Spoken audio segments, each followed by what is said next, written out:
Hey guys, what's up? This is Millie here. A couple of weeks ago, my friend told me that she might be heading to Hong Kong later in the year and asked me what tips I would give her, and me being me, I thought, why not make a video out of it?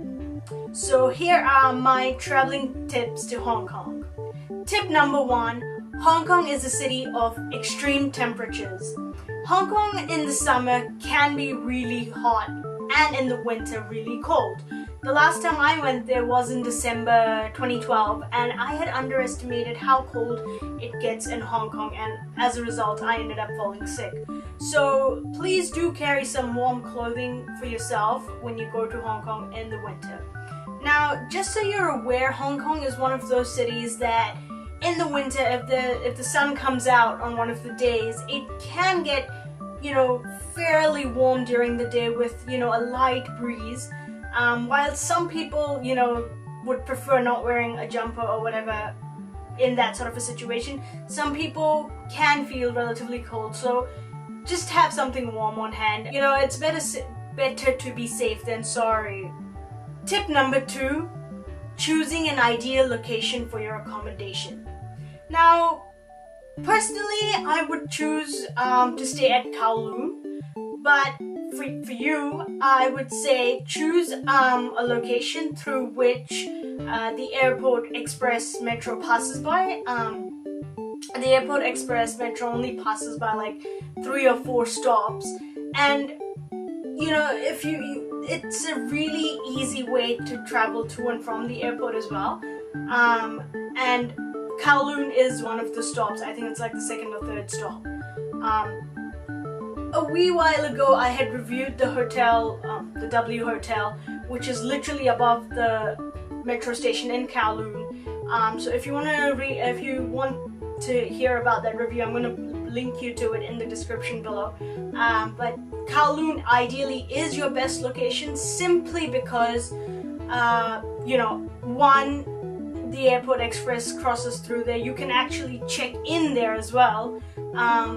Then it is one of those main stations through which you can get a metro to any of the lines. Lines are just basically, if you want to go to a certain place, you catch the train going on a certain colored line, like the red line or the blue line. And if you do choose to live in a different location, chances are you will be crossing through Kowloon to change your train or whatever. So it just makes it that much easier if you do choose to stay in Kowloon.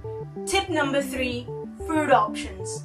Now, I don't talk about religion in my videos because I respect all religions, and I don't think one particular religion is higher than the other. I think each to their own. But I do know that certain religion or religions restrict followers on what they can eat in terms of types of meat, and also some people have to be are vegetarian because of their religion, while some are by choice. So this makes food options in Hong Kong a little tricky. Pork and seafood are readily available in all restaurants and takeaways in Hong Kong. Now, I personally am not a big fan of seafood. I've eaten very, very little seafood. I mean, if there's nothing else to eat, then I might agree to eat seafood. I'm that kind of a person. And in terms of meat, I've technically eaten everything, but my preference is chicken.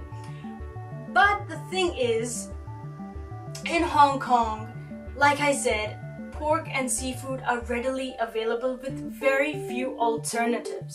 So this does make it a little tricky, and I would suggest that you start looking for, food courts or restaurants or takeaways just before you start getting hungry. Otherwise, it just becomes that the search just becomes that much harder.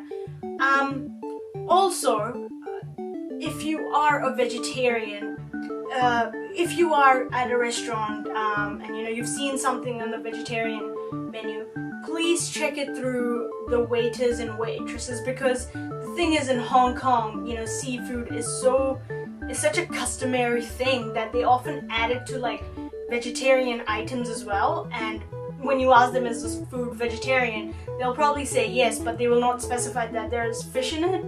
Also, restaurants in Hong Kong get really busy, so you might not get a table immediately. To turn up at the restaurant and you just tell them how many seats you need, and you'll probably get a number. You get a number, and you just wait until your number is called really. And I'm just saying that since seafood is so readily available, and they probably get a whole bunch of stock coming in every day, it's normal for restaurants to have a little odor of seafood. I'm just saying that because I know I don't like seafood, and sometimes the smell of seafood can put me off at times. So if you are vegetarian, I'm guessing that would be an issue. So just keep an open mind, because most of the places in Hong Kong will have that. Most of the restaurants in Hong Kong will have that smell. Tip number 4, speaking English. Now, even though Hong Kong is a popular destination, it is one of the places that I have encountered a big variation with people, where people can, understand and speak English very well, to people that struggle to understand. Well, they understand, but they struggle to, reply to you. There are places like, souvenir shops or other places where a lot of people struggle to talk. They've just sort of learned how to say how much something costs and things like that. So please be patient when you are communicating with someone in Hong Kong that doesn't speak English very well, especially if you're in a restaurant and you need to check, if there's something. Try to use shorter sentences, maybe like just phrases like no meat or no fish or no this, no that sort of a thing. So you get the answer that you are looking for. Tip number 5, shop till you drop. In Hong Kong, there is no such thing as a sales and goods tax, GST. So this makes shopping in Hong Kong very cheap, and I think you should make the most of it.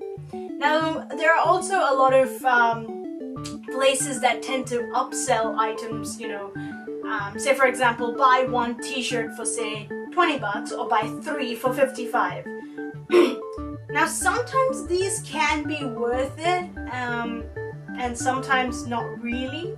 I'll give you a scenario.